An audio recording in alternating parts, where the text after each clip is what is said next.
Last episode, we were on one side of the studio with the purists, the musicians building walls around human-authored art. Today, we're crossing the floor. We're stepping into the space where the collaborators work, the explorers, the ones who type a prompt at midnight and wake up with a finished track.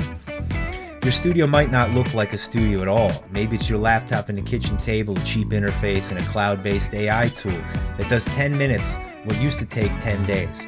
You're making music fast, making it cheap, and making a lot of it in a little bit of time. Making it brilliant. But there's the thing that nobody tells you up front. Speed and creativity don't automatically translate to ownership. And if you want to release this stuff or monetize it or defend it when somebody inevitably asks, wait, who actually made this? You need to understand the rules of this hybrid game. I'm Chris, and this is AI X Music, bringing you part 2 of how to protect your music. Let's make sure the music you're creating with AI is actually legally yours.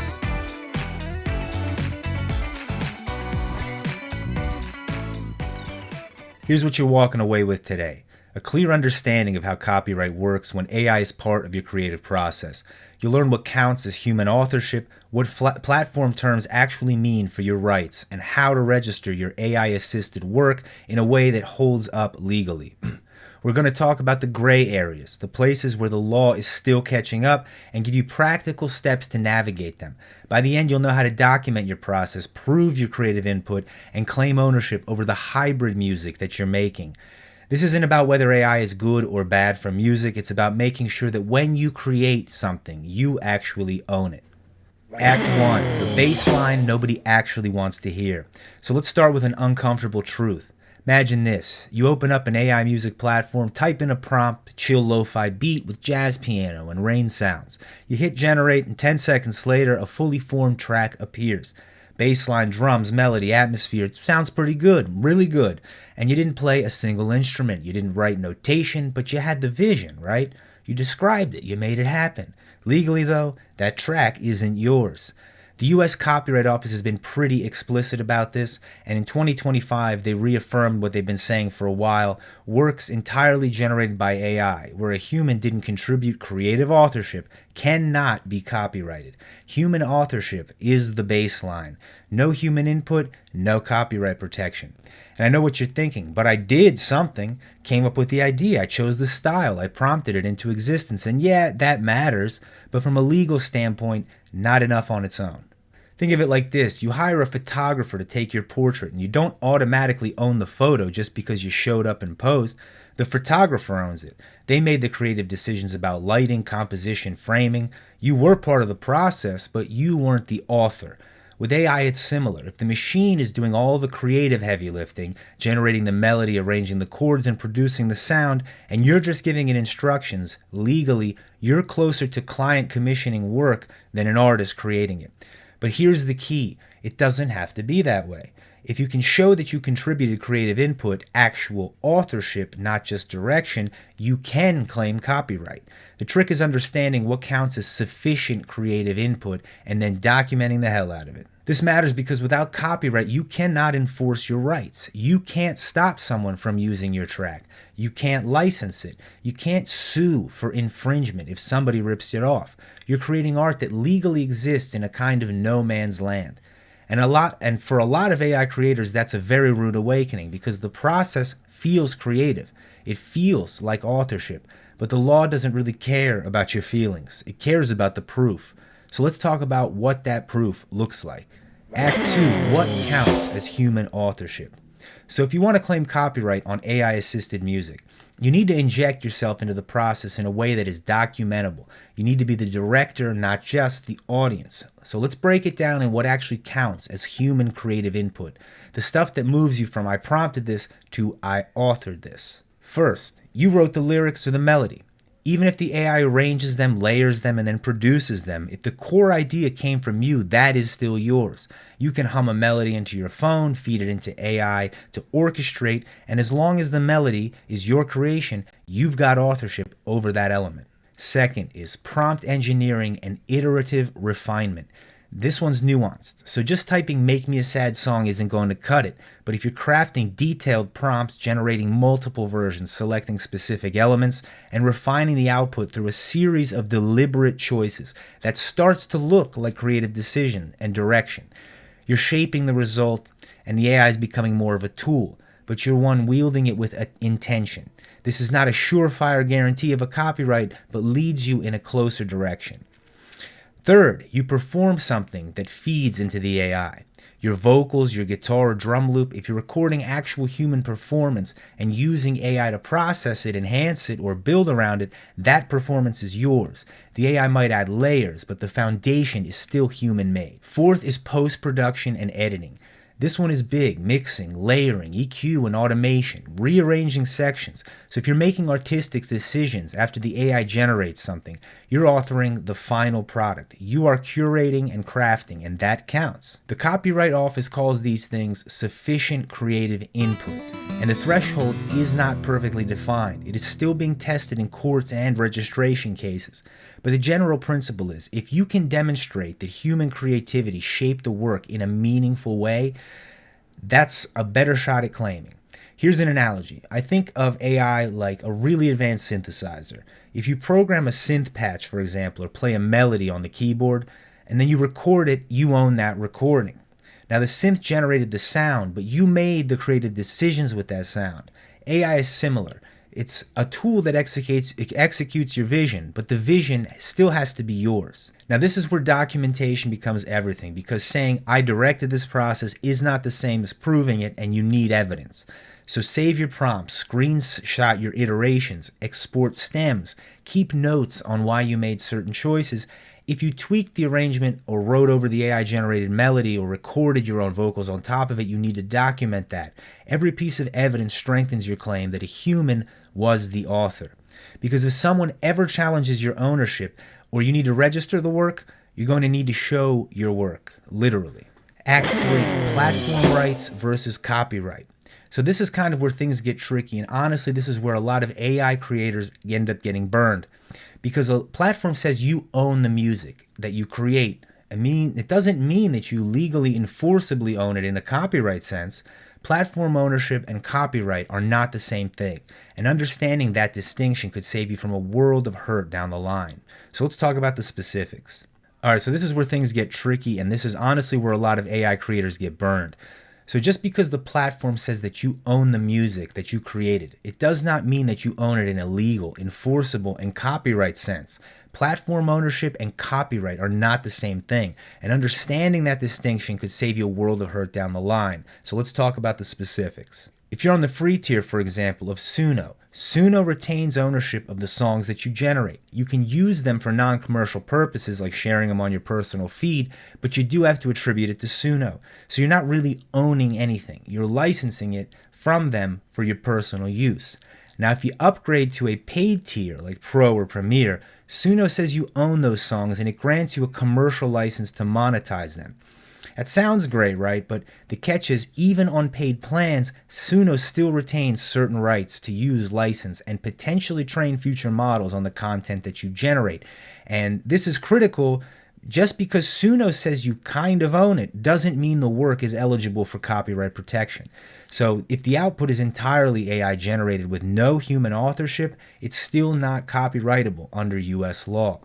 Oh, and one more thing, Suno is currently being sued by major labels, Sony, Universal, and Warner, for allegedly using copyrighted recordings without permission to train its models.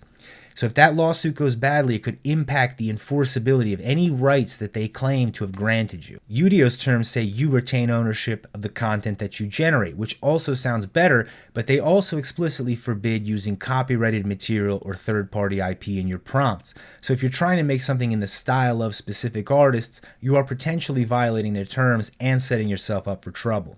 And like Suno, Udio may retain license to create your content in perpetuity. It is very difficult, perhaps intentionally, to even fully untangle what they mean in some of their wording. So for this reason, please proceed with caution or contact a licensed professional before going forward with anything monetizable or that you're investing in. Additionally, they are also facing a lawsuit from major labels over training data. So the outcome of that case can reshape what rights you actually have on the music that you generate. So here's the reality. Platform terms are helpful, but they are not law. They're a contract between you and the company. Copyright is a federal legal protection that exists independently of any platform. And if the music you're generating doesn't meet the threshold for human authorship, no terms of service can create copyright protection where none exists. So the translation is that you have to read every word of the terms before you use any platform. Understand what you're actually agreeing to, and don't assume that ownership on a platform means you can enforce a copyright in court. Now, what do you do with this information? First, assume that anything you create needs documentation of your human input. Platforms might change their terms. Lawsuits might change the landscape. The only thing that's stable is your ability to prove that you contributed creative human authorship. Second, don't rely on a platform's licensing language to protect you. Register your work. Get a copyright registration that establishes your authorship under federal law. That's your insurance policy. And third, I can't stress this enough, save everything. Prompts, iterations, stems, projects, notes. If you can show a clear human trail of decision making, you're in a much stronger position regardless of what happens between platform terms or lawsuits. Act 4, registering the AI-assisted music.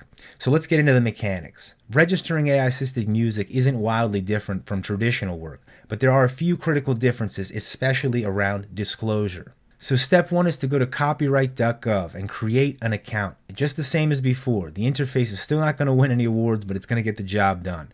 Step 2, choose your type of work. Are you registering the song itself, the composition, or your specific recording, or both?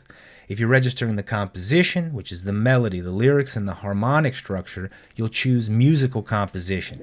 If you're registering the recording, which is the produced track itself, the performance and the mix, choose sound recording.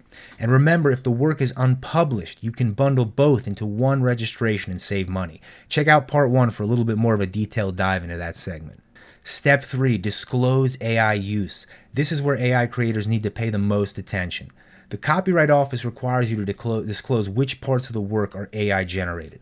But, and this is important, you don't need to disclose every AI tool that you've used. You only need to disclose AI involvement in the creative content itself. So if you used AI for mixing or mastering, pitch correction, or any other technical processing, you don't need to disclose that. Those are tools like using a compressor or a reverb plugin. But if AI generated melodies, lyrics, chord progressions, or arrangements, that needs to be disclosed, and you need to explain the human contribution. Here's an example of good disclosure language. Lyrics are written by your name.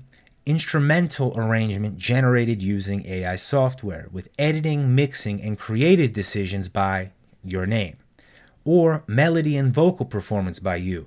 Harmonic accompaniment and production generated using AI. With arrangement and post-production by you. The goal is to be transparent about what AI clearly did and establish what you did. You're not trying to hide AI's role, you're trying to contextualize it as a tool within your creative process. Step 4, upload evidence of your human creative process. This is a chance to show your work. Include screenshots of your prompts and iterations. Show that you've refined the output over multiple generations. Documenting notes, creative decisions, why you chose certain elements, what changed, and what you added. If you recorded vocals or uploaded stems, wrote lyrics, include them. If you edited the arrangement, show the project file. The more evidence you give of human creativity, the stronger your claim will be. And step 5, pay the fee, submit, and save your confirmation number. That number will timestamp your work and establish a registration date. If anyone ever disputes your ownership, that date is your anchor. And even if the process takes 6 months to a year, the date of registration is when copyright begins. Now, the thing about AI-assisted registration is we're still in the very early days, and the Copyright Office is itself figuring out how to handle these cases, and the standards might evolve. But by registering now with clear disclosure and documentation, you are positioning yourself as an early mover. You're establishing precedent for what hybrid authorship might look like eventually. And even if the registration gets challenged down the line, the fact that you attempted to register in good faith with full disclosure will work in your favor, hopefully. It shows you're not trying to game the system. You're trying to claim legitimate authorship in a new creative landscape. But again, we have no idea how any of this will shake out. Part 5, copyright as creative empowerment. So here's the part I really want you to hear.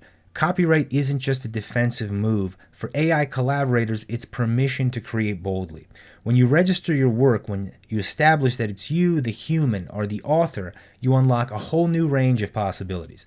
You can release commercially without worrying that someone's going to pull you down because AI made it.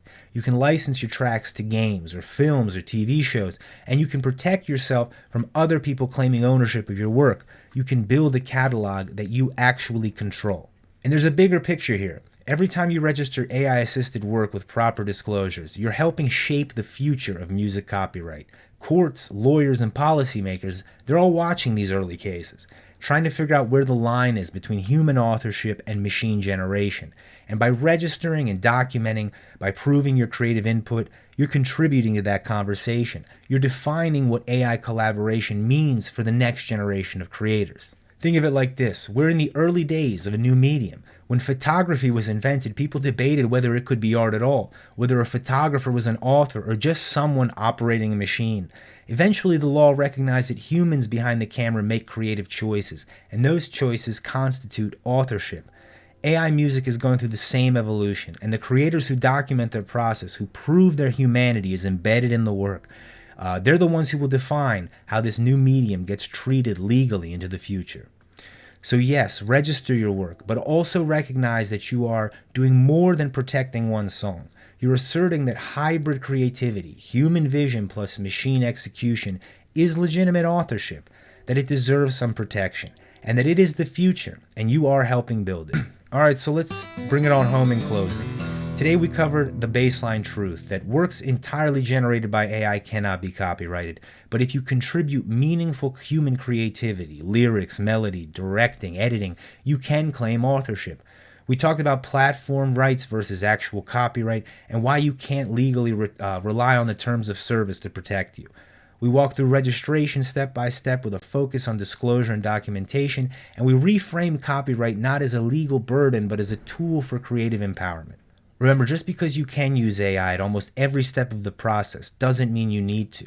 The important thing here from my perspective isn't about stealing and legally covering yourself.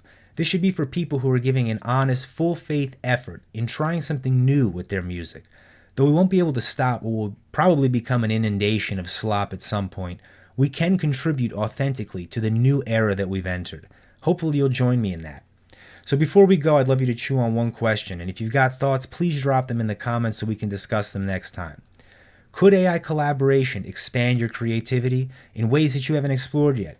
Or does it complicate ownership so much that for you it's not even worth the risk? Please leave your thoughts in the comments. Please follow and subscribe for more content that helps artists like you walk through the ever-changing landscape that is AI and technology. Again, thanks for watching AIX Music. My name is Chris, and we will see you next time.